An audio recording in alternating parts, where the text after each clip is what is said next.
What about the candy floss Marines on their soft planet orbited by a marshmallow moon? So there was 2 Space Marines legions that were wiped from Imperial history, and that was one of them.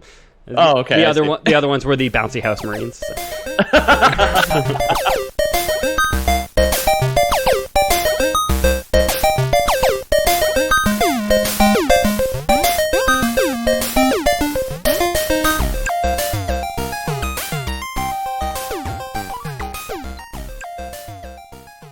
Have you ever been to our benighted world? Its name literally means night, but we do not dwell in darkness. Hell comes to our cities and our peoples. It visits upon the earth such ravages as to make the sky black as sackcloth, and the ground spew red, molten death. It is not a hospitable world, this world. For monsters lurk in its fuliginous depths, and death is but a slip away for the careless, the unwary, or the simply ill-fortuned. It is not a populous world because much of it cannot be populated. The mountains are bleak, craggy places, their summits wreathed in poisonous flames. The deserts are many, and they are desolate, unforgiving plains of ash. Our few rivers are veins of acid and alkali, tainted by the sulphurous earth. We have no forests, save for the petrified groves that lurk in the hot shadows of our tallest peaks. Our fauna takes to the air on leathern wing or hunts the dune with tusk and claw. It is serpentine and reptilian, chitinous and saurian. But it is home, this broken land, and we defend it with our blood and breath. Woe betide any who come here seeking to put it asunder. They will find it a terrible place, a very terrible place. Lore Boys here! Hi, it's Ethan. Welcome to the internet's #1 fake history podcast, as decided by us, your hosts. Like I said, I'm Ethan. I'm joined by Peter. Peter, say hi. Hi. To your point, we probably are the #1 fake history podcast. I can't imagine this is a very popular genre, and we were the first. And Jamie. Lore Boys canon. Jamie, say hi. Hi, my name's Jamie. I'm not sure when you guys are going to hear the quote this episode, but it makes me think that we're talking about cactuses today. Okay. I was really more thinking about there's a combination of northern Canada and Iceland, and I was just like, I lived in northern Canada. It's not so bad. It's someone that's home to a bunch of desolate areas that are deserts, as big and as barren, and I think it's cactuses. I think they live there, and it's home to them. This is Big Baron, my sex life. This is the cactus episode of the Lore Boys. So strap in for some Thousand Needles from Final Fantasy. That's also a province in World of Warcraft. Cactus? Thousand Needles. Oh yeah, man. We got to go do some like mob farming in cactus today. It's a swamp. It's a wetland. Oh yeah. Wetlands is a different place, Ethan. Oh, my bad. Also my a province, yeah. Yeah. Hi, everybody. This is, like I said, a podcast. Sometimes funny, sometimes factual, sometimes informative, but never all three at the same time. We talk. It's very difficult to be funny and factual, honestly. It's much easier to just lie to people. I mean, I disagree. Unless it's our animal fact. Yeah, that's true. Animal facts are often hilarious. So, Peter, what's our animal fact of the day? Owls got long legs. That's true. Yeah. And it's hilarious when you look at it. Look up owl leg long. You can like pick up their little like bottoms like skirts, and you bring it up all the way, and their little skinny legs go halfway up their body. Speaking of inhospitable wastelands, my dad's heading up to northern Canada in a week, and his buddy Peter, who's going up there with him, has been raising a baby owl that he found, and his name is Hoots. So they're gonna go. They're bringing him up north to teach him how to fly. That's very cute. Yeah. So we talk about sometimes video games, sometimes tabletop games, sometimes books like The Lord of the Rings, or epic poems like Dante's Inferno and Paradiso and Purgatorio. But we talk about made-up history, fake history. I don't know. I don't know if everyone would agree that Dante's works is as made up, but most of the stuff that we cover is fake history. At least some of the people in that he actually knew. So there's kernels of truth. Yeah, there's some Christians out there who might take umbrage with me calling it all fake. Who knows? You know, the idea of angels and heaven and hell and Satan's balls being the center of the earth and all that stuff it's up for debate whether or not it's fake. I mean, I wouldn't be part of that debate. I'm pretty set. Peter joked before we went on that this we really should call this the Christian World of Warcraft and Warhammer podcast these days, because all we ever talk about is World of Warcraft, Christianity, and Warhammer. And sure enough, I'm going to be talking more about Warhammer 40K. I promised you guys last time that I was going to talk about Space Marines, a few more episodes at the very least. So this one's about the Salamanders, the Emperor's 18th Space Marine Legion during the Great Crusade and the Horus Heresy. Okay. If you haven't listened to our previous Space Marine or 40K episodes, you don't have to, but they will kind of enrich the experience, I guess. I'll go over the things that I need to, but not necessarily everything. It's like salt in your food. It's not required, but it's recommended. It's like coffee beans after they've been passed through the intestines of another animal and pooped out. Much better. Oh, that lemur coffee. So take your brain that is a coffee bean and pass it through the digestive tract that is this podcast. Until you get to the sweet savory butt bean that is this episode specifically. Lore Boys butt beans. Come on. Okay, well, that should be our sponsor. Is some kind of coffee company with butt beans. If you're a coffee company out there, an indie coffee company, and you're looking for a shitty podcast sponsor to push your butt beans, we'll support you as Lore Boys butt beans. Crunch at us. This sounds like $1 million in the making, honestly. Promo code Lore Beans. Yeah. So, first founded in the 30th millennium. What color are the salamanders first, just so I can... are they the yellow ones? They're dark green. Oh, okay. Blood Angels are green, salamanders are green, all those fucking guys are green. If I didn't know what the color green was, how would you describe green to me? Between blue and red. Okay, helpful. Or maybe between blue and red, and then opposite that. So you flip that to the other side. Are we talking about on the light spectrum green, or are we talking on the paint spectrum green? Because neither. If I had no concept of color whatsoever.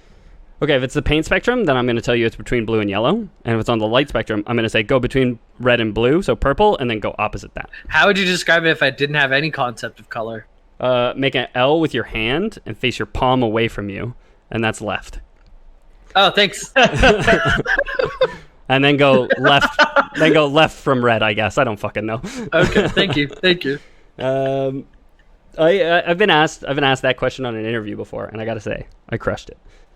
How would you describe a color to a blind person? They asked me what my favorite color was, and it was red. And they're like, "How would you describe that to a blind person?" And I was like, "Oh, red is life. It's like color. It's heat. It's passion." They were just like, "Damn, dude." I swear to God, I heard her whisper that. Damn, dude. Yeah. No, like apparently the real way to do it, and I talked to a blind person in real life, and it's like that movie Rocky, the guy with the funny face, and he falls in love with a girl, and he touches her face and all that. And he drops a warm stone from like next to a fireplace into her hand whenever she's like, "How do you know what red is?" And then he puts like a hot stone in her hand. He's like, "This is red." Yeah, and she's like, "My fucking hand, dude, that hurts like hell. God damn it! Yeah. Why did you do that to me?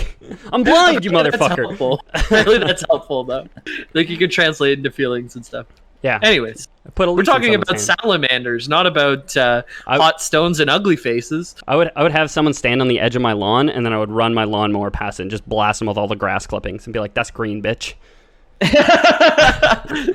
I would love to see you do that to a blind man, Ethan, and that just well, this is why he's in jail. just like me trying to like ripcord the push mower to start, and him just being like, "What are you doing?"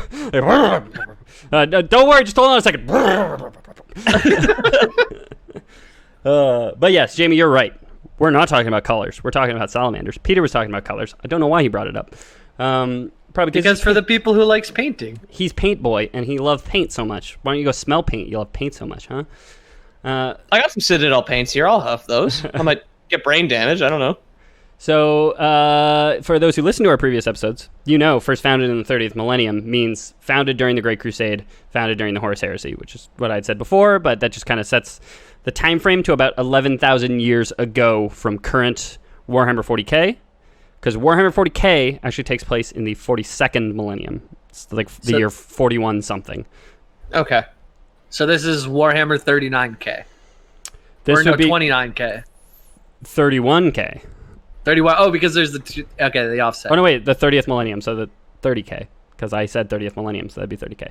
Anyway, but that's just when they're founded anyway, and we're going to kind of go into, like last week's episode, we're going to go into how they were founded, who their Primarch is. You guys will remember all Space Marines legions, or the first 20, were all led by a Primarch, who was the genetic son of the Emperor, not by bird and bee, but by impregnate with gene seed, which is like... Is that the Homo superior thing? I forget where that came from. Okay, yeah. So the Homo superiors are the perpetuals are people who kind of just evolved to be better.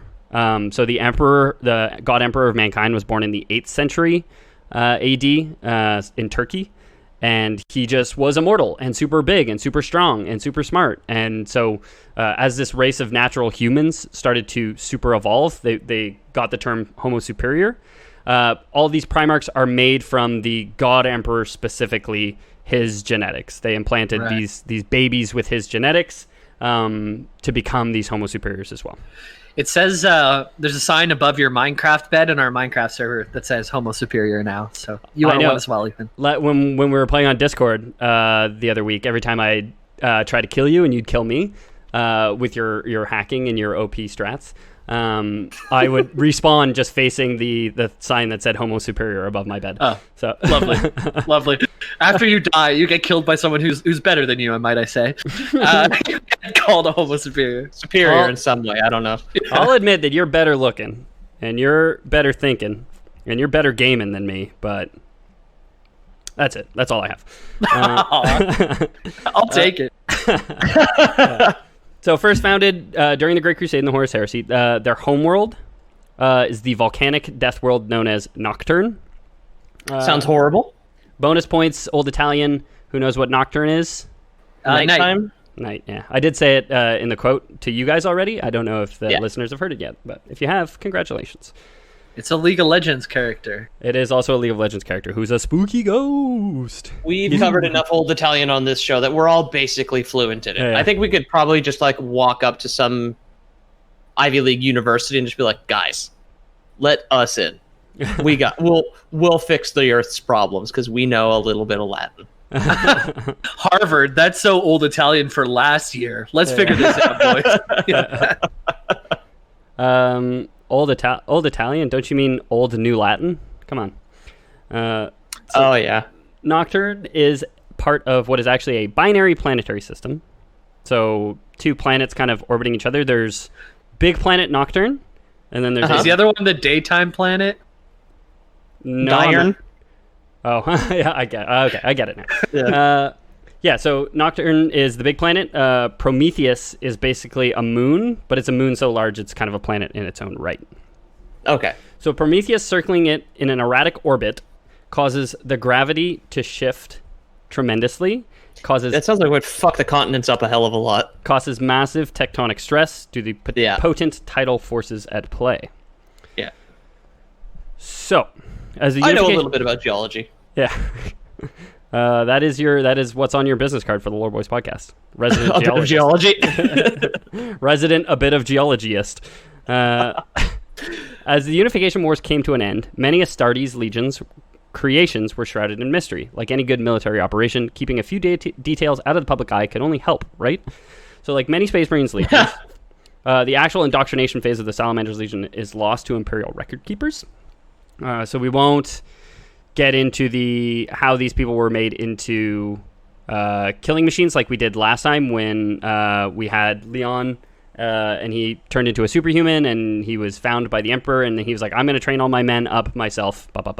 We'll get into why we don't know how the actual Space Marines, like foot soldiers, became Space Marines in a little bit. The Salamanders, the Space Wolves, and the Alpha Legion are the 3 Space Marines factions which have their founding scrubbed from Imperial records. We know about the Primarch himself. We don't know about how these people were actually transformed into Space Marines, what went into that. We know a bit, usually it's impregnating young people with the gene seed and then older people with a diluted form of the gene seed or something like that to make them That's my personal mission. I'm just trying to impregnate the young people with the gene seed and the old people with the other seed. You got to do it. The diluted one. Yeah.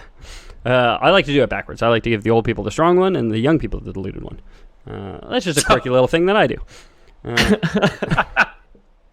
So Salamander's just one of 3 legions of whom no knowledge exists of their training canonically. Okay. What makes a Space Marines legion? We've talked about this. We've talked about Space Marines before. So what? First, organization. Second, trust. Yeah. Third, companionship. Fourth, listening to your superiors. 90% concentrated power of will. Yeah. So far, we're pretty sure it's sugar, spice, everything horrible involved in a death world, and the horrible chemical gene seed. Okay.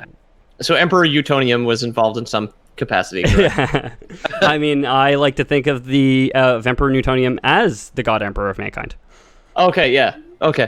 Humanity, I've made breakfast. That guy's impossible to do. That voice actor. But you sure did give it your all, huh? Here for the whole People world would to hear. understand. Yeah. So, like I said, Nocturne is a planet orbited by a massive satellite known as Prometheus. The effect of the supermassive moon on the planet is enough to create immense tidal strain on the tectonic plates of the planet, resulting in a fractured world constantly splitting open to spill its gooey molten core onto the surface. Every 15 Terran years, so Earth years, or That's one... another World of Warcraft thing I just had to say. It's molten Terran. core. Oh, I thought you were saying Terran, which is a StarCraft thing. Yeah, that too. That is also, yeah.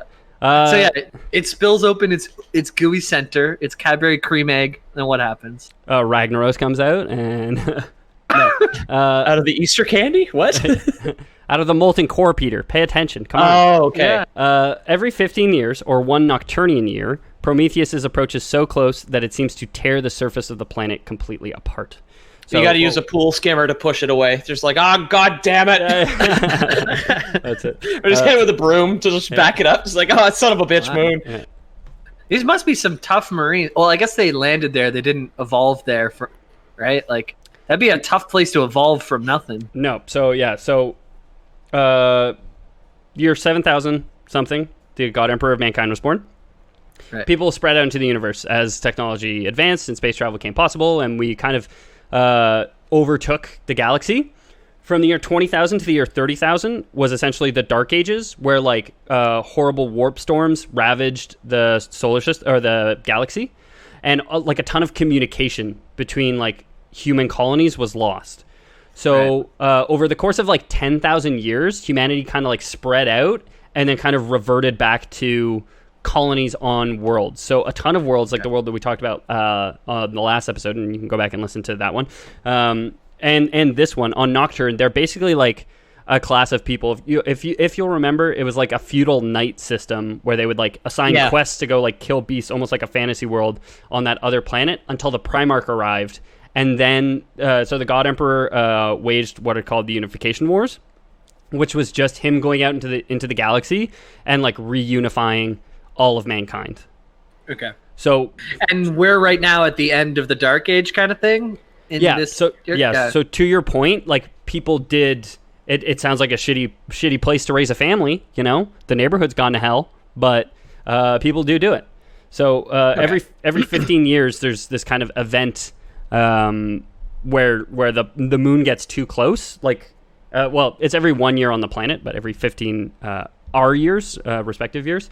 Where like the planet is just torn apart by the approaching moon, and then I guess the dust settles for 14 years ish, and everyone kind of like rebuilds as best they can. For in 15 years, it's just going to happen again, kind of thing. So it's kind of like a cycle. Wow. For the people of Nocturne, this is simply known as the time of trial. Vast tidal waves rise up from the sea to devastate shorelines. Thousands of volcanoes spew ash and fire into the atmosphere, spilling magma across the landscape. The weak haze of the sun is completely blotted out, while earthquakes ripple across the world and drag down what structures the people have constructed. 15 years isn't even that long for like a generation of people to forget. It's like, who is it who's just like, no, don't worry, honey. They put the house on stilts. We can get an oceanfront view, and then the moon shows up like 8 years later to just sweep away everything on land. I mean, are you gonna live in the cold for 14 years because in 15 years it's going to knock down your house again? Yeah, no, I guess not. Yeah, but it still seems just like reducing everybody's structures to rubble every 15 years is like. I could have learned that lesson twice at this point, and I'm an idiot. Yeah. Every 15 years, Link has to run back to the clock tower to turn back time. Yeah. A bunch of Space Marines just like camping around in fucking tents. Yeah. Jordan Foreman grills, just like, oh yeah, you want another sausage? Yeah. Space Marine with like a big bag of masks on his back, just like selling them to people throughout the whole catastrophe. Exactly. So humans aren't the only ones to endure these troubling times. Life finds a way, indeed. The native fauna of Nocturne have adapted to the hardships of the planet, even in the most inhospitable locations. One of the largest volcanic mountains on Nocturne, known creatively as Mount Deathfire, is the home is the home of the largest of the monstrous fire-resistant salamanders common to Nocturne. Oh, so it is like the mythological like D&D salamander. It's like sort of thing. So they're also known as like drakes or dragons. Okay. And there are drakes and dragons in this, like on this planet. If you'll remember from the quote I said, they said they take flight on leather, like life takes flight on leathern wings. Yeah, okay, like bats sort of thing. Yeah, or dragons. These the salamanders are also alternatively known as dragon knights. I believe they were known as the dragon knights first, and then change their rebrand to salamander at some point. Cool. Yeah. So you'll each remember. Are they the actual like Marines, or are they the like dragons at this point? Because every time I Google it, I can't find a picture of the dragon. I just see the Marines. The salamanders? Yeah, the salamanders. They're like just giant lizards. Okay. The salamanders don't necessarily fly, or at least I couldn't find any record of them flying, but there are dragons that live on the planet. Okay. Cool. So like that's really cool. Giant winged lizards that breathe fire to some regard. The salamanders themselves also breathe fire, but the salamanders are the largest creatures. They grow to the largest size of most or all species on the planet, kind of thing. Although, and we'll get into it a little bit later, I really like to imagine them as just regular size salamanders. You know, like whatever, 6 inches long, nose to tail. Yeah. Well, like a little Zippo flame comes out of their mouth. It's like, ah! Yeah. Like, oh no! And everybody just like ducks the most fearsome animal on the planet. A guy just jumps into a lake of lava, or a lake of alkali and acid, like burns himself to death. Like, they hide in 13-foot shoes and things like this. So you guys will remember, because you guys have impeccable memories, that each legion of Space Marines is headed by a Primarch. Yep. A human impregnated with the gene seed of the God Emperor to transcend traditional humanity and become powerful, charismatic, hyper-intelligent killing machines. I'm not sure what that has to do with my impeccable memories, but go on. You got great tits. You got great tits, James. I mean, I've always said it. Slap them around. So they're not all necessarily raised by wolves in the forest, correct? They're not all superhuman Mowgli like the last guy? I mean, so if you'll also remember, after their creation, the Chaos Gods cast them into the warp, and they just ended up on random planets. Right. And as we go through each Space Marine Legion, maybe we'll find that different ones end up not on Death Worlds. The two that I've given any kind of real research to so far grew up on Death Worlds. What about the Candy Floss Marines on their soft planet orbited by a marshmallow moon? So there was 2 Space Marines legions that were wiped from Imperial history, and that was one of them. Oh, okay. The other ones were the Bouncy House Marines. So. The big inflatable armor. Yeah. They got to drag the motors around with them. That just like it's a fan blowing air into the thing. They got devastated by the Xenos.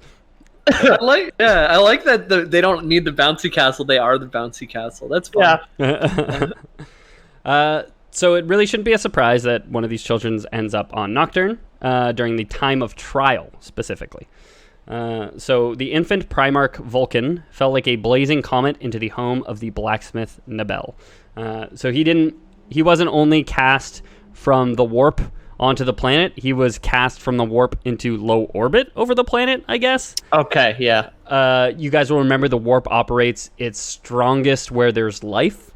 So the warp needs life. So it kind of makes sense that he would exit near a system.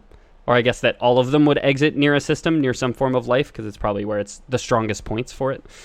An ancient organization of Nocturne, known as the Promethean Cult, had conveniently prophesied a child savior falling from the stars.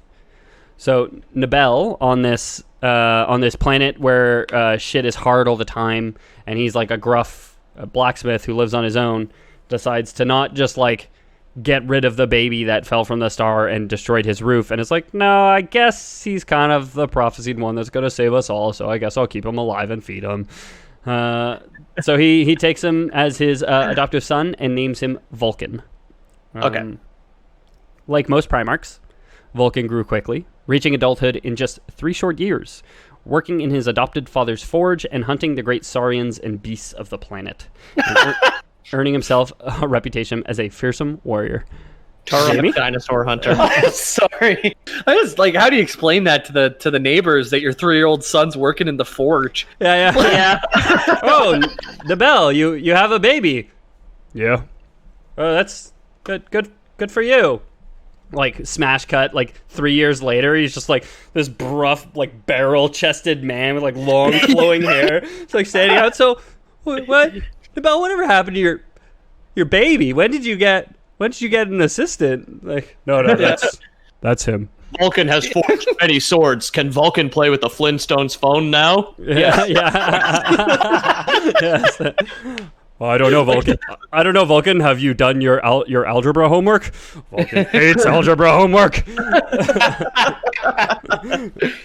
Giant child just like drawing poorly with crayons. Like, Vulcan, you need to color inside the lines. Like punches his teacher in half. Yeah. It's living. It's like trying to fit in one of those like preschool desks. You know, the ones with the chair like attached to it or whatever. Oh yeah. Tiny little alligator backpack, just like.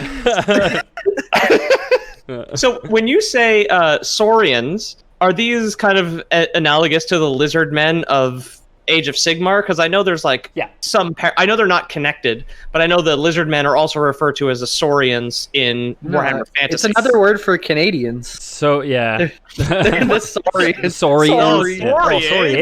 Saurians. Yeah, so probably not related to the lizard men themselves. If you'll remember way back to our Necron episode, the lizard men were canonically a faction in 40K. They were just more or less wiped out, and they were they're the old ones or whatever, right? Well, they were the ones that were like they grew up beside the old ones. They were one of the oldest sentient races in the galaxy or whatever. Yeah. But I assume when he says he's hunting Saurians, it's just dinosaurs that live on the planet. No, it's just like a kind of a recycling of a term and like a callback to fantasy, or I don't know if 40K or fantasy came first, but it's just like they share a couple of things. Yeah, for sure. No, I mean they share a ton of things, honestly, and like there's a lot of speculation that Sigmar from Age of Sigmar is the God Emperor, and like the fantasy one comes after 40K, I think, is the standing whatever the preeminent conspiracy theory where like the universe, like civilization collapses and then like Age of Sigmar takes place with them rebuilding, and the original Sigmar before he becomes the twin-tailed comet. You can go listen to our Sigmar episodes if you're more interested in learning about Sigmar, for sure. Cause the Sigmar trilogy, those are some of my favorite ones. Yeah, 3 episodes on it. So we have the content there for you if you want it. So like most Primarchs, I already read this.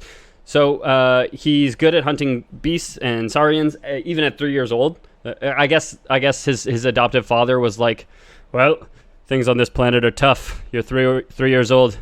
Take this rifle. Don't worry. It's just a 22.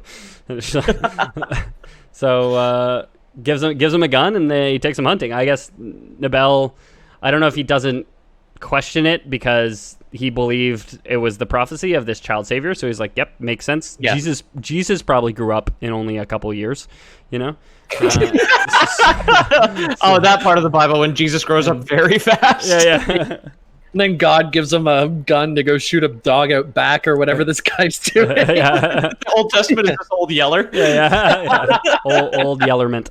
Well, there's the Old Yeller and the new Yeller, and it depends on which one you want to fucking. And God said unto Mary, and ye shall buy him 6 pairs of shoes, for he shalt outgrow them once a week. Yeah. So he kills beasts, he kills Saurians, and even the Eldar slavers who visited the planet were not safe from the God Emperor's lost child. The Eldar are involved as well. So we've done an episode on the Eldar. Yeah. These Eldar are referred to as Dusk Wraiths on Nocturne. They are specifically Dark Eldar, which I don't believe we actually covered in our Eldar episode. We just talked about the Eldar creation myth and kind of the creation of the Eldar. So I don't think we ever got to the schism that led to the Dark Eldar. Or we might have right at the end, but there was a ritual to Slanesh.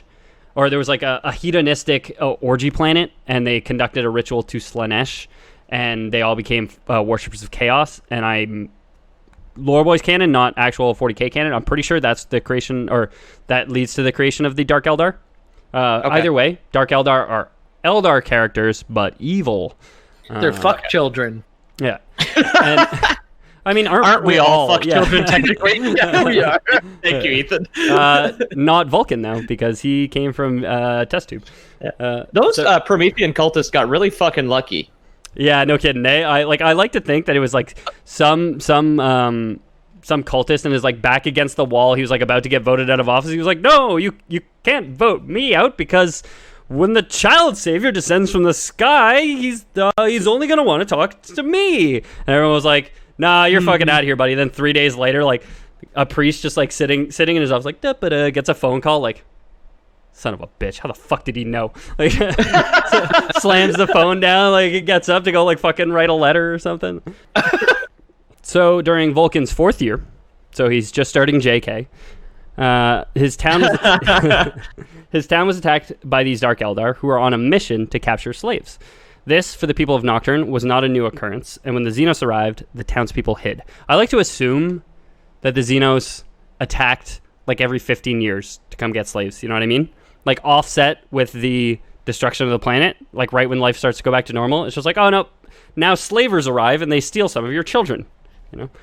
Yeah, they'd probably have to time it to... the easiest point would be to just be right after the continents collapse into an ocean of lava, because when everybody's rebuilding, they don't have a whole lot of shit to hide under. So it's just like, well, we can time it with when the moon gets out of the postal code, and we can just go and grab people while they're busy, and no one will even notice. They're way too busy with they're way too preoccupied with their legs being boiled off in lakes of acid. So I like to think that that's Lore Boys canon. That's totally what happens. I wonder if you could like generate power on a large scale if you had a moon that was constantly just like not applying pressure, then applying pressure. Like you could just have big old pistons or something like that. So I mean, I don't know. we do it on Earth because we do it with the tides. You have tidal dams that just like draw power as the moon comes in. It like sucks all this water out or in, and then as it drains back out, it turns the turbines. I have a dental dam, not a tidal dam, but so you don't get impregnated by the Emperor's gene seed. Yes, of course. Good. There's something regarding the moon that's relevant to joke for a dental dam, I think. So Vulcan, having been injected with piss and vinegar as a fetus, refused to hide. Armed with a pair of blacksmith's hammers, he rolled a 20 on charisma and rallied the townspeople to drive back the invaders, personally killing 100 Dark Elder warriors. So he shows up as Babby, crashes through Father's hut. For 3 years, he's just like working in the forge like any good 3-year-old would. And then on year 4, a bunch of slavers show up, and Nabel's like, well, time to go hide under my desk and hope that they don't find me. And then he's like, fuck that, dude. We got hammers. We could just kill them with hammers. Why don't we... Have you tried this? Have you tried killing them with hammers? Nabel's like, well, why would hammers kill something? He's like, have you ever hit something with a hammer before? They didn't know the tool, not a weapon. If only they could see the front cover of their own book of Warhammer. No. I wonder what the front cover of our own books would be if we could see it. Yeah. Oh God, we've already discussed this, and it's Warhammer. So then Tiny Peter walking into a giant Ethan's mouth. Yeah. It's what the people want. So he goes and he drives back these Eldar slavers. He's like, "Fuck you! You're not taking me alive." As word of the battle spread, leaders of the Nocturnian settlements would pay homage to Vulcan and swear to crush their enemies to something, hear the lamentations of their women. So the people of the planet, he kind of rallies the people of the planet and is like, yeah, like if you just fight and like put up a fight, they probably won't just like come take us, like it's really easy when like every time they come to visit, we're just like, only take those of us who are bad at hide and seek. Then it's really easy for them to like make off with some people. But if we just like fight back a bit, even just a little bit, it's probably like not worth their time, really. They've gotten so used to us being useless, they just show up unarmed. Honestly, it was so easy. I killed 100 of them. yeah, that's it. I killed 15 before any of the other ones would even believe that one of us was fighting back. It was very easy. Their big fish nets are barely attached to the bottom of their spacecraft that they've been using to scoop up people off the streets. Plus, they turned their backs and started counting to 100 as soon as they arrived. Give me a lot of time to just like get in there. You know what I mean? Like, yeah. And honestly, you guys are terrible at hiding. Like that street lamp that doesn't hide you. Okay, you can't just put your hands over your face and expect that other people can't see you just because you can't see them. In all fairness, for the people on this planet, all of their good hiding spots gets destroyed every 15 years. Right? Yeah, that's true. Right. Yeah. So, come on. It's like trying to play Fortnite when they change the map every game. It's impossible to do. Dude, we're so relevant, man. That's cool. That was cool. Yeah, here I am talking about Warhammer 40K, staying relevant, baby. Relevant with the Zoomers, you know what I mean? So Vulcan was transformed in battle against the Dark Eldar, becoming the Fireborn, an undefeated warrior whose superhuman strength had torn the slave barges from the sky and devastated the Xenos in droves, whose granite-like flesh had scorned the enemy's poisoned blades unaffected, and ultimately drove the Dark Eldar from Nocturne. That's awesome. With the Dark Eldar defeated at the hands of the Primarch, they decided to do what any of us would do. They're throwing a kegger. They're going to celebrate, okay? Hell yeah. A tournament of various challenges, including tests of strength and craftsmanship, was held. The podiums erected and the medals minted. The opening ceremony was kicked off. But what do we all hate at a good old kegger? Party crashers. Party foul. Yeah. The butt chuggers. They always use the same tube that I'm going to do my keg stand with. Yeah. Fricker, dude. Totally not fair. They don't even do it before I get a chance. Yeah. So they get a party crasher. A stranger shows up, a human, clearly otherworldly, pale skin. Owen Wilson. Yeah, for Wedding Crash. It's actually surprisingly Vince Vaughn, not Owen Wilson. Oh, so wow. I guess this is like really? I think this is the spin-off when they were going to do an episode focusing on Jeremy. This was going to be his movie. You know what I mean? As opposed to Owen Wilson's character. Wow. So pale skin, this stranger, unlike the burnished skin of the people who live there. Strange clothes made of material unfamiliar to the Nocturnians, not even discovered on Nocturne yet. A jean jacket. I was going to say probably just like a cotton t-shirt. You can't grow any fucking plants when everything is lakes of acid. Yeah. Just wearing a Hawaiian shirt, just like, hey guys. Everyone's just wearing like breastplates and like chainmail, like as like a casual shirt.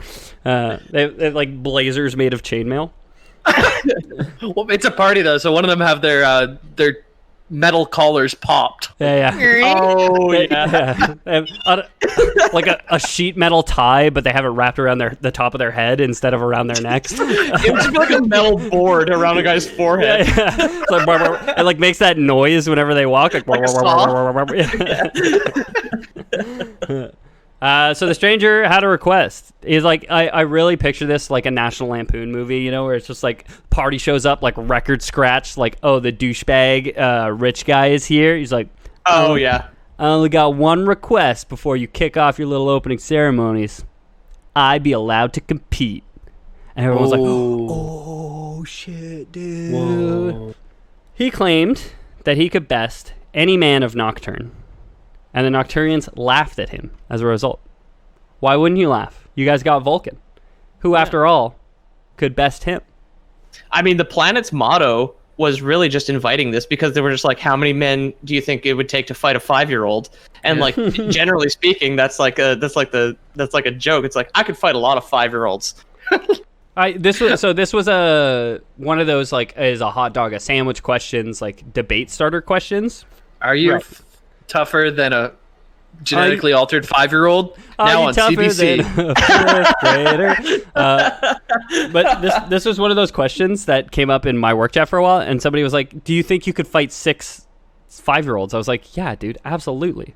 I would destroy 6 5." And he was like, "No, dude, I think it'd actually be harder than you think." I was like, "I don't think it would, man. Like one punch drops them for sure." It's like, "Yeah, but they swarm you all at the same time." I was like, "I don't care." I don't know. I totally agree. Like, have you ever interacted? Like, my niece right now is like 6 or 7, and when we play, she's still like her muscles can barely move her limbs. Like, an adult man is so much stronger than a child. We could beat the shit out of children, guys. Yeah. I told him, I was like, I think I could beat a near infinite number of children, of like 5-year-old children. Like I think I could clear 100, no problem. That's not near infinite. Okay. How many? In terms of now, how many numbers are bigger than 100, Jamie? So like, in infinite, like with time to rest, I could beat 100 every day for the rest of my life. No problem. Time to rest. I'm sure. Easy. Until supplier for that. Until I tire. What I meant by near infinite is until I tire to the point where I can no longer throw a punch. I think I could beat a 5-year-old, no matter how many other 5-year-olds are around me. Yeah, I think we all agree, dude. I'm not sure what we're trying to prove here. I thought this was a huge debate with a guy I work with and some other people in a chat, and I wasn't sure if you guys might be on his side or my side, but I'm glad I'm validated here. Would you rather beat 5 100-year-olds or 100 5-year-olds? Oh my god, that is a tough question. The 105, no, because the 500-year-olds you might kill. One punch could kill a 100-year-old. So I think I would take one for the team, and I think I would beat up 105-year-olds. Yeah, like I find it more. Like in my head, my reaction was like, it is more morally reprehensible to beat the shit out of 5 old people than 100 young people. Is it though? They're both pretty fucked up. I don't know, because now like the 105-year-olds, you're scarring 100 people for the rest of their life potentially. Not necessarily. Not if they just get knocked out once. Potentially. If I live to 100, Ethan, you have permission to punch me straight in the jaw. Hell yeah, dude. He's going to be 100 too. He's older than you are. The good news for you is that I'm going to be 100, and I'm going to... So as soon as I start getting old, I'm going to start going for knuckle replacement surgery. I'm going to like get on that list for knuckle replacement surgery, so they give me some fucking titanium knuckles in preparation for this fucking punch. Ethan, you can only get new knuckles or get your heart replaced. Knuckles. Give me the knuckles. Give me the knuckles. Jamie dies at 99 and a half years old. That fucking son of a bitch. Ethan's open casket, just like withered old man, giant hands. So why we talk about this? Stranger shows up. Vulcan defeats the Dark Eldar invading his planet. Yeah. Stranger shows up and says, "I challenge your strongest 4-year-old to mortal combat." And they're like, "Well, that's a little bit rough. How about you just compete in our little tournament?" And he's like, "Okay, I challenge your strongest 4-year-old to this tournament of yours." So they're like, "Okay, sure." With his own self-assured smirk, Vulcan's like, "Yeah, we'll let him in, you know." The Stranger, with a coy smile, was like, "Well, whoever loses maybe has to swear their eternal loyalty and obedience to the victor." I think, which we all did as children, right? Like, if you lose, you got to serve me forever. So I like to think that this visitor is a child as well, and it's just like, yeah, you know what? Well, if you do it, you have to be my servant forever, and you have to like get me breakfast and everything. Yeah. And Vulcan's just like, yeah, whatever. I don't even care. Yeah. It's like the short form for is keepsies. You just play for keepsies, where you make someone your indentured servant. Yeah. Unfortunately, the Stranger didn't say no takesies-backsies though. So. Technically, his father or his stepdad can technically try and fight to get his child out of indentured servitude. Yeah, exactly. Yes. The law of takesies-backsies. I see. Yeah. Yes. Yeah, it's not legally binding unless you say no takesies-backsies. So, the tournament lasting for 8 Nocturnian days. During it, the people of Nocturne were treated to the spectacle of 2 godlike beings competing against one another. Utterly astonishing, the mere mortals there with their superhuman prowess. It's a party, right? So it was like flip cup. Then it was quarters. There's the butt chug. There is the beer pong. But somebody fucked up the scheduling. They did the butt chugging followed by the keg stands. So they were also upset here. Yeah. Aggressively hitting on women and not taking no is like a direct no. Yeah. Yeah.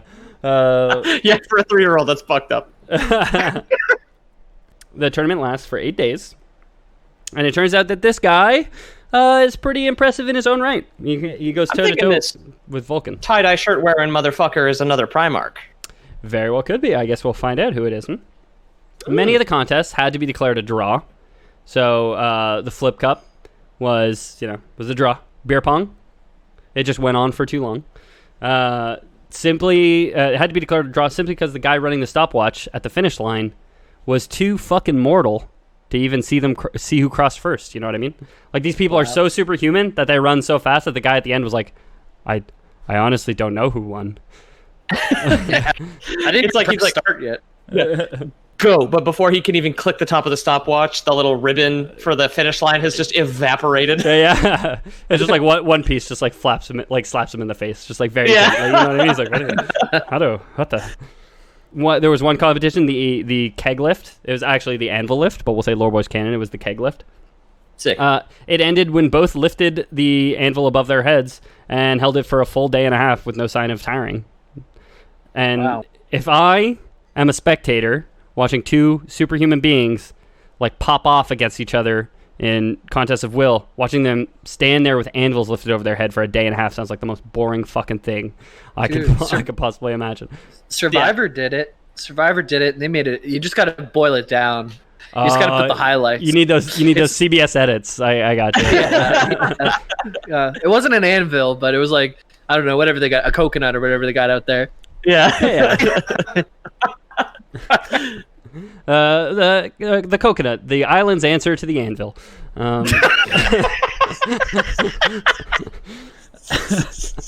So by the end of day 8, the contestants were tied. However many contests, one of them actually won, the other one won another. You know what I mean? So one would win one, the other one would win another, and then they had a bunch of draws as well. So to break the tie, the Elders of Nocturne panic-picked a final challenge: Salamander hunting. Both contestants were given 36 hours to forge a weapon and use that weapon to hunt down and slay one of Nocturne's reptilian salamanders. Okay. All right. Blacksmith boys got Ned. Yeah, put down the anvil. Now make a weapon. Yeah. It's like, it's part of the race. Yeah, that's it. And somebody was like, okay, Vulcan, go make a weapon now. Here's a hammer that you can use with your anvil. And he just like looked at the hammer. He's like, yeah, I'm good. I'm done. Yeah.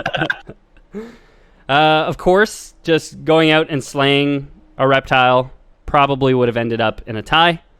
So they say whoever brings back the biggest salamander wins. Okay. Okay, that's a good way to like guarantee there's no tie, because there's no way they can find two perfectly equal-sized salamanders. Dude, the 5-year-old just has to fuck a salamander, then it would have a baby with an enriched genes, and it would get twice as big as the other ones in like 3 days. Yeah. and then easy. Although that's why they only gave them a day and a half. Yeah. It's a pretty intense harebrained scheme right there. Vulcan just like going to his coach. Don't worry, coach, I got this. I'm gonna fuck a salamander. Vulcan, what are you doing? Okay, take the anvil. Start making a weapon. No, I'm not gonna need it. I'm gonna fuck a salamander.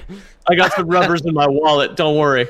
Okay, if you're gonna fuck the salamander, you can't use condoms. Okay, like just. That's true. Excuse me. Yeah. Look, I don't know if you realize this, Vulcan, but you swore fealty to him for all time if you lose. I think you should take this a little bit more seriously than saying you're going to go and fuck a salamander. I'll fuck the first one with the condom, the second one without a condom. Okay, yeah. Jesus Christ. Okay, I'm going to work on a weapon for you, okay? You do whatever the fuck you're going to do. When one tries to bite your dick off, you'll have a hammer, okay? Jesus Christ. So, both contestants spent a full 24 hours forging their weapon, which seems like a significant amount of the time that you were allotted. And as the day closed, they emerged. Vulcan had forged himself a Warhammer, like the title of the game. And then he winks at the camera. he didn't wink, but he's like, he like walked out like a real C-list actor. And then the others were like, what did you make? And he's like, I made a Warhammer. And then just looked directly at the camera. Yeah. and like a real pregnant pause there, you know? Yeah. He'd forged himself a Warhammer, while the stranger had formed himself a keen-edged sword. We don't play keen-edged sword 40K. This guy's an idiot. Yeah. He clearly doesn't know branding. This guy clearly doesn't know what's actually going to win the contest here. So both made beelines for Mount Deathfire, where the locals knew the largest of the fire drakes, or salamanders, lived. Vulcan was the first to find one, and decapitated it with a single blow from his hammer. Holy shit, they're like a golf swing?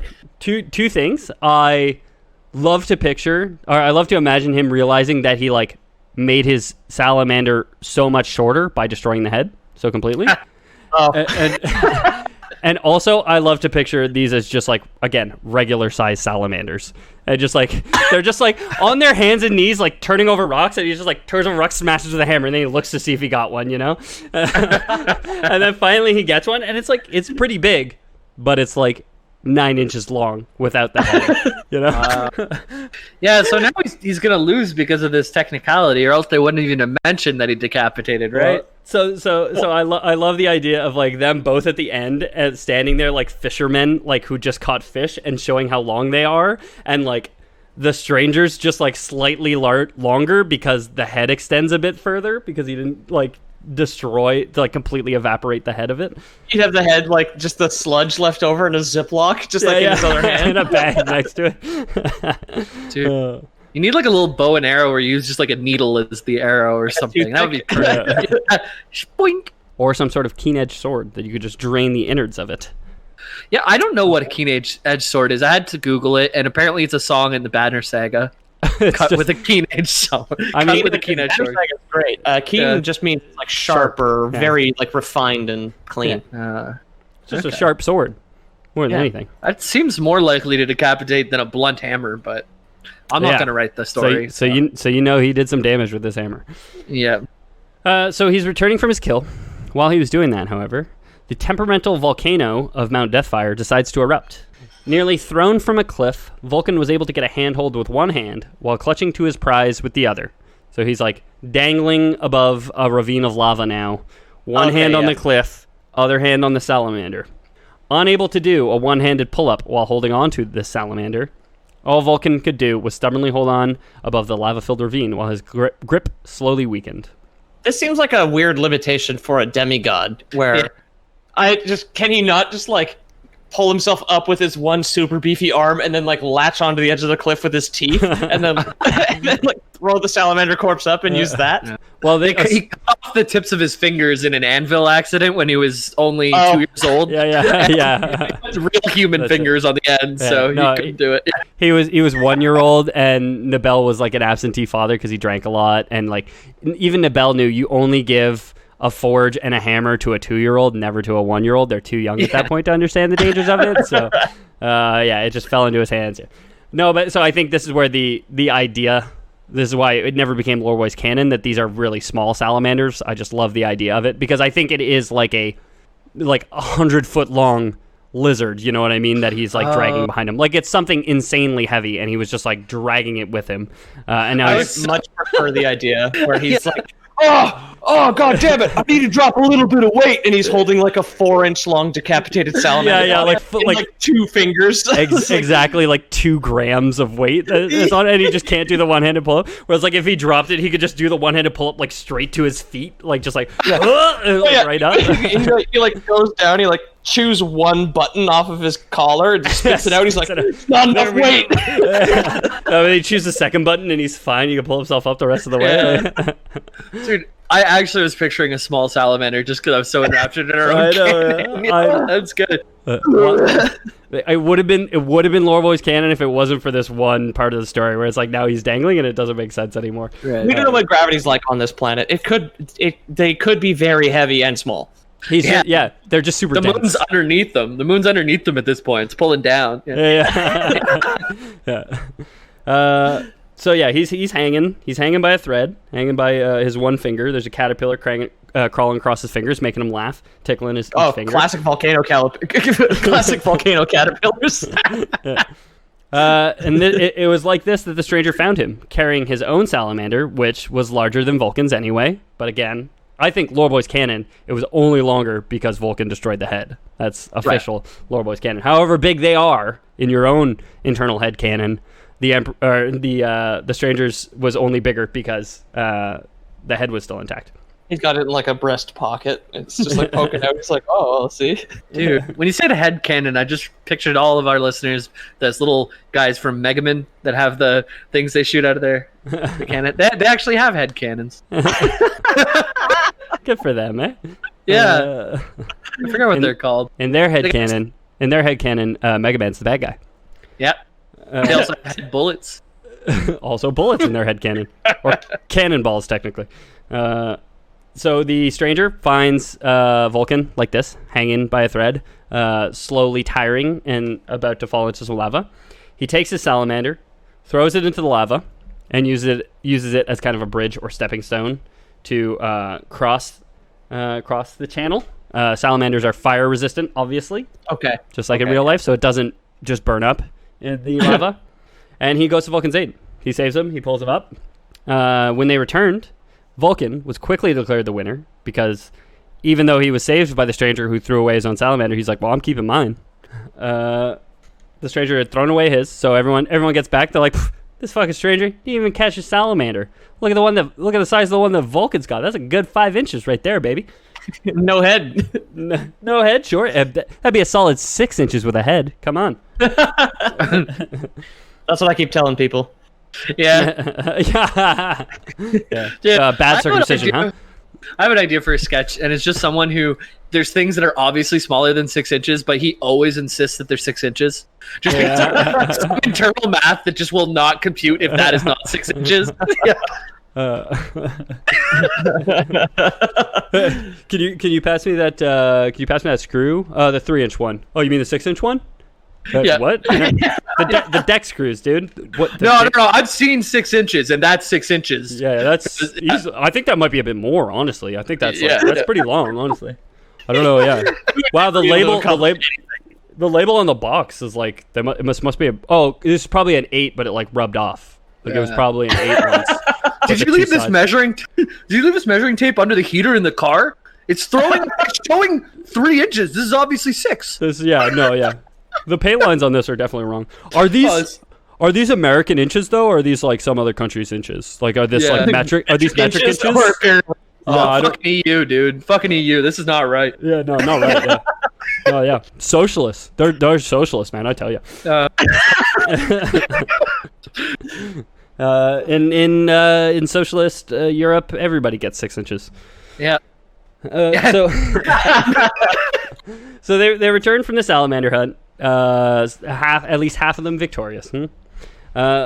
Everybody goes nuts. Everybody goes bananas. They're like, "Woo, yeah, Delta Kappa Phi. He fucking caught the salamander. This other fucking Joe Bro didn't get anything, dude." The Primarch Vulcan silences the crowd. However, to say that any man who valued life over pride was worthy of his service, and swore fealty to the Emperor of Mankind. So, the big Scooby-Doo reveal is it's the God Emperor the whole time. Oh shit! I was going to be Diablo. What's that? The Stranger Diablo. Oh, it's not the Stranger from Diablo. No. Oh, okay. It's not the Lord of Terror Diablo. Frick. Okay. Mr. Johansson, the lighthouse keeper. He's like, I was a salamander hunter the whole time. So it's his dad? It's his dad? It's his dad. This whole time, it was his dad. Vulcan's. He's like, swear fealty to me. Vulcan does. His only reservation upon entering the Emperor's service is that departing Nocturne, that he would not leave its people undefended. The Emperor's like, yeah, well, like, sure, you got people that you love and care about and have grown up with here. Some people that you would call father figures. You go, I'm your father. But what about like the rest of my nation, dude? Like, what about the rest of the galaxy that I care about? Don't you think that you should care about them too? Where were you 3 years ago when I started on the anvil, Dad? Yeah. Yeah, so he's like, it shows that his concern is with his people, and he doesn't want to leave them completely undefended. So, like I said, we're not sure what happened on Nocturne to create the Space Marines of the Salamanders Legion, but we know that the people there become Salamander Space Marines in some regard. Their base is set up on Prometheus, so on the orbiting planet. Yeah.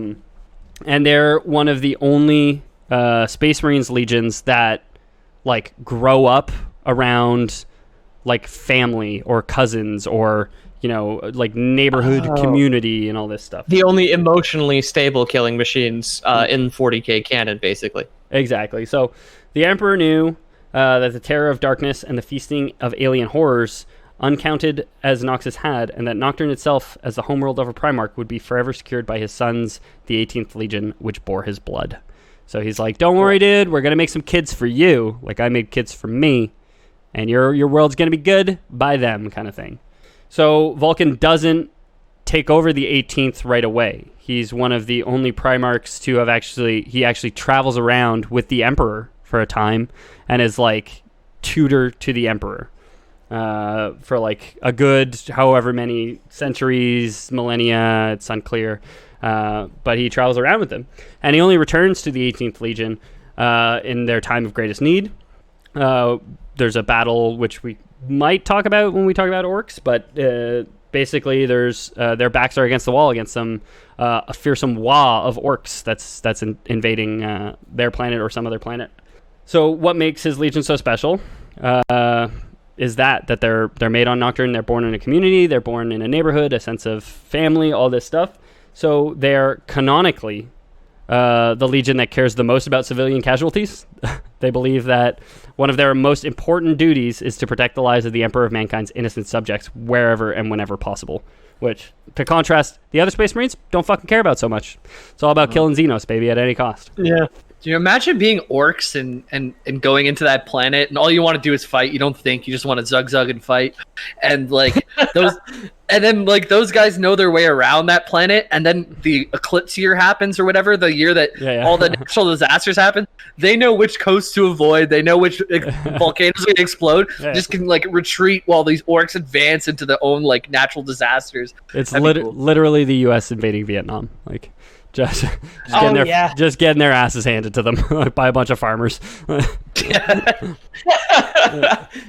And that's, I think, a good place to stop talking about the Salamanders. There's definitely more, and if you want more, there's a ton of resources on Warhammer 40K Salamanders that you can look up. Maybe we'll do a follow-up episode someday when we revisit this. Like I said, there's 20 original legions, excluding 2 who are completely redacted from history, the Cotton Candy and Bouncy House Space Marines. I don't know if I don't know. I don't think I'll get through all 20 in one shot. Maybe I'll get through all 20 someday, because they break down into about 1,000 different chapters after a certain amount of time. So when you actually play them in 40K, you're playing one of the chapters, not one of the legions, and the chapters are max 100 Space Marines at a time. Cool. A lot of ground to cover. If you like the Warhammer episodes, please do let me know. Somebody requested that we cover orcs, so I'm not sure if I'm going to keep on with the Space Marines or jump to orcs for a bit and then jump back to Space Marines. I'm not sure if I'm ever going to do that Elspeth episode for Magic the Gathering that I promised you guys. So please, please, please, if you guys like what you hear, you want to hear more of it, you want to give us suggestions, join the Discord. Go to loreboys.com/about, and you'll be able to find all our contact info and all our informations, where you can find our Discord links, and you can find me on Twitter at Ethan the Deadman, or you can find Loreboys at Loreboys. Also, super great ways to suggest or recommend or ask for specific topics. Peter, if somebody's looking for you specifically, where might they find you? If you want to be part of my tightly knit small town planetary community of super soldiers, then you can apply for the Gene Seed at Pete O'Donohue on Twitter and at Loreboys Podcast on Instagram. And if you want to find me, the Discord is the best place to find me. That's where we all hang out. Like we said, it's in loreboys.com/about. We've got 3 new people in this week, and people just keep pouring in. We got Coyote, we got Dalton, who finally made it in, one of our emailers. Also, if you'd like to send us an email, it's at loreboyspodcast@gmail.com, right? Yep. Or contact@loreboys.com. Yeah, so those are the best ways to do it. So send us an email. We'll read it on the air. You can say whatever you like, and within reason, we'll say it. So yeah, leave reviews as well. You can just leave the stars, and it doesn't matter. It'll give us a nice little boost. But if you want to leave us a review, we'll read that too. Yeah, so I wanted to jump into that. Just to give all our listeners who got us here, who brought us here, who support us, who love us, just as we love you guys, we did get approached for a sponsorship deal. It was our first one recently. We thought it was a really cool, really exciting opportunity, but we also thought that it wasn't the best fit for us right now. We want to keep growing the show without having to rely on monetary donations or sponsorship or anything like that. Like, we really want this to be the purest form of art for you. None of us need it right now, so it's not the end of the world for us. But the biggest thing that you can do for the show is not to support us financially, but just to tell your friends to leave us reviews everywhere and anywhere you can. If you want to help out the show, that's really the best way to do it. Leave an iTunes review. It super helps the Google robots find us whenever people say, like, dumb, stupid, fuckboy history, fake history podcast. It's the best way to get our podcast up to the top of that Google search. You know what I mean? So please, if you like the show, tell your friends who you think might like it. I know it's sometimes an awkward thing to recommend a podcast to people that you're not sure will like it. So I won't ask you to do that, but anybody that you think will like it, we'd appreciate it if you tell them, and we'd appreciate it if you leave us a review. Of course, if you're frivolous with your money and you really, really want to spend it, we do have a Patreon, patreon.com/theloreboys, that you can support us financially. And then we also have the alternative, Loreboys Prime, which we've offered from day one. We often don't even charge you guys any money to become a subscriber on Loreboys Prime, and this week is no exception to that part of the rule, I guess.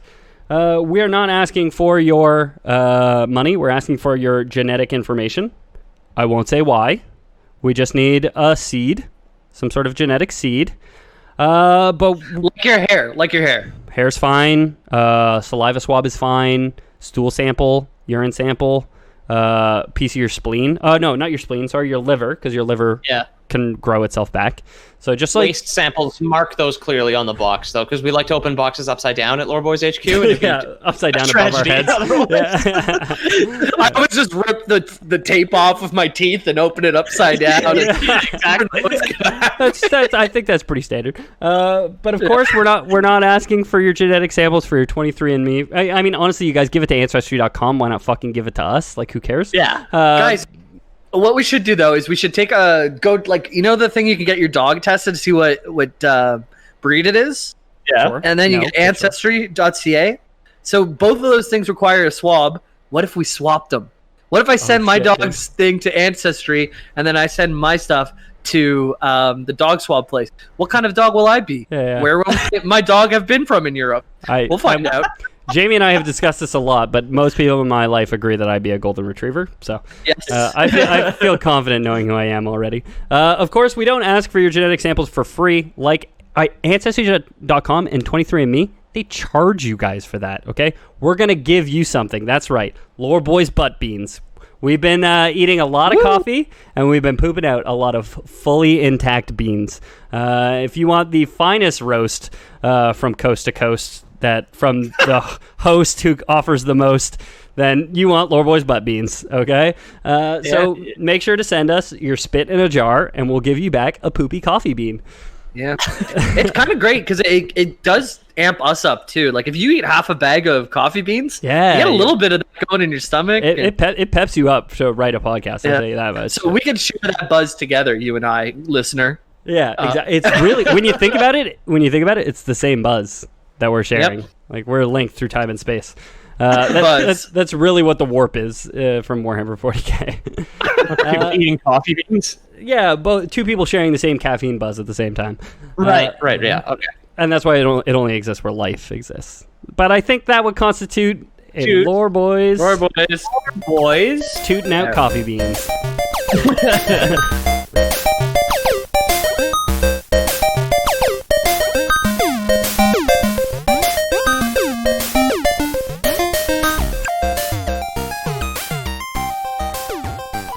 My name's Ethan. Letter that starts with Q is Q.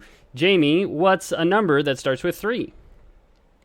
A number that starts with 3 is 41,000. My name's James. Now, how about you, Peter? Do you know any numbers? I know a few numbers. My name is Peter. I could say a few numbers. Maybe 2 or 3 numbers. Although that is 2 numbers, so I think that's probably it.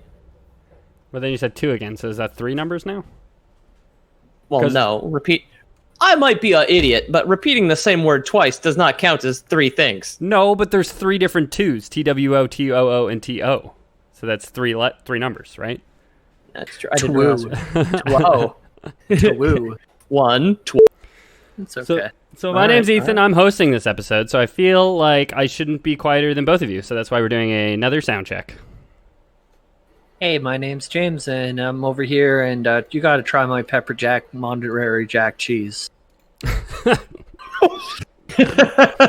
My name is Peter, and I'll grab a couple of my pills, and I'll get in on that Jamie's old cheese sale. Oh, yeah. I think that's a good one. I'm into it. I definitely need some pills or drugs to eat Jamie's cheese. Monterey, pepperbacks. Gotta do your pepperback pizza.